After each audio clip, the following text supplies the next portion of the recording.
What's going on YouTube? This is Dystopian Playgrounds coming with another custom Kit Bash figure.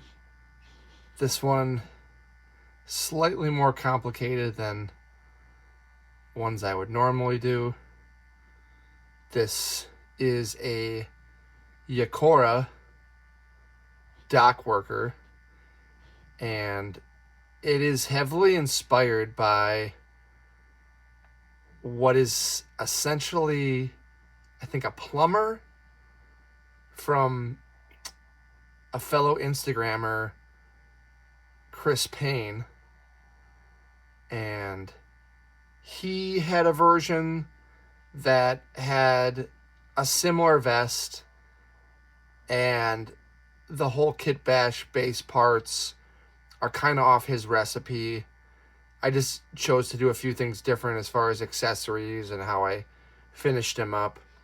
I didn't want a direct copy. Still wanted to make it my own a little bit. And I'm honestly glad that it is different in a way that doesn't just look like I ripped his figure off or needed to make an exact copy. Again, that is originally a concept by Chris Payne, and it was kind of just a joke about plumbers and pipe fitters going back and forth. So this is just my version. Again, it's a Kit Bash Yarkora, which I hope to have a lot of on Yak Bart Outpost for obvious reasons. Now, I suppose I'll start at the bottom, explaining the parts that went into this figure. Those knees and boots are from the Biker Scout on the Gaming Greats release, because it was just the most accessible and affordable to me. And then they were dyed with RIT dye. And I'm not sure if I used a brown or a graphite.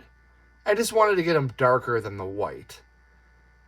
And then moving up from there, I believe from the thighs and torso and upper arms, that is all that Walmart Black Series Admiral Akbar, the 375 version, obviously.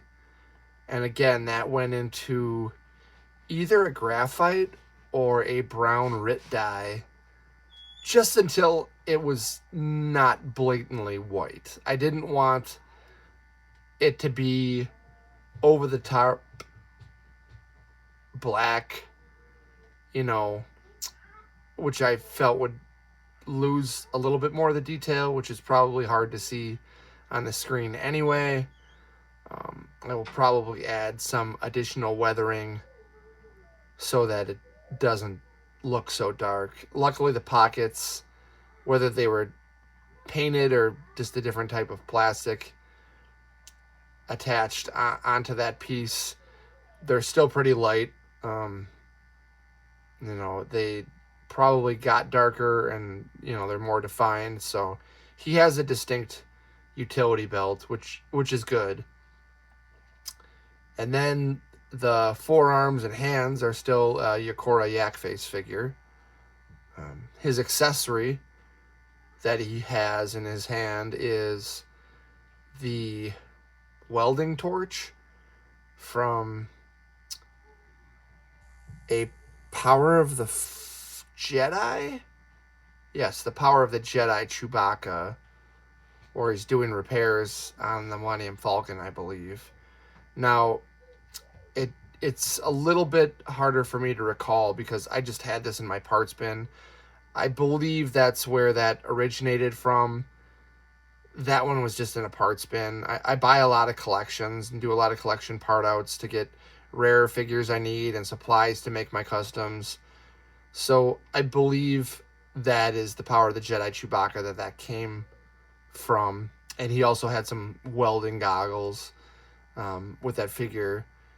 And it might have appeared in another release. I just, that's, again, the best of my memory that's what it went to. So if you're trying to make something similar to this, that's the figure you'd have to chase after. Now, unfortunately, I did have something in his other hand, but when I was moving this around, taking some pictures in the outpost, in Yakbard outpost, going from the basement to the shop, I either dropped it or it fell out or it was misplaced. But he had what is actually from a Fortnite accessory kit. It was, I don't want to call it a blind bag, but it was a box I got from the Ross discount store, and it had a bunch of baggies in it, and you were guaranteed some pieces, but other pieces were going to be random.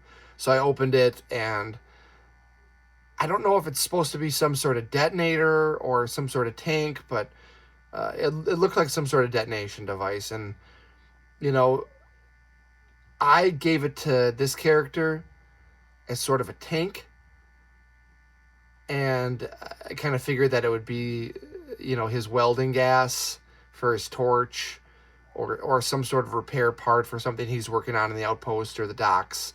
But again, I misplaced it, so I fortunately can't show that off now. On the back side there, he has a part from the same accessory kit. Again, I don't know if they were blind bags or if they were all included parts, but it just looked like the perfect backpack for this character, because he's just a goon. Again, I love the figure, but he was inspired out of comedy, and then I took my own comedy take on him. So he has got some tools, and he's got a kit, and he is ready to travel the station and do whatever repairs or whatever jobs he needs to do. Now, again, the torso is that Admiral Akbar, but his vest, his bright orange vest, which I want to paint in weather, but again, it's so obnoxious. It's so, watch out, I'm a worker, hazard ahead, attention. It just pops. And for that reason, I just wouldn't want to mess with it anymore. Now, this is a 1996 Power to the Force 2 Cinema Scene 3-pack Ponda Baba chest, or vest, I should say. That figure appeared with the Cinema Scene, where they were not single figures. They put 3 figures that were together in a scene, gave them a slightly different pose.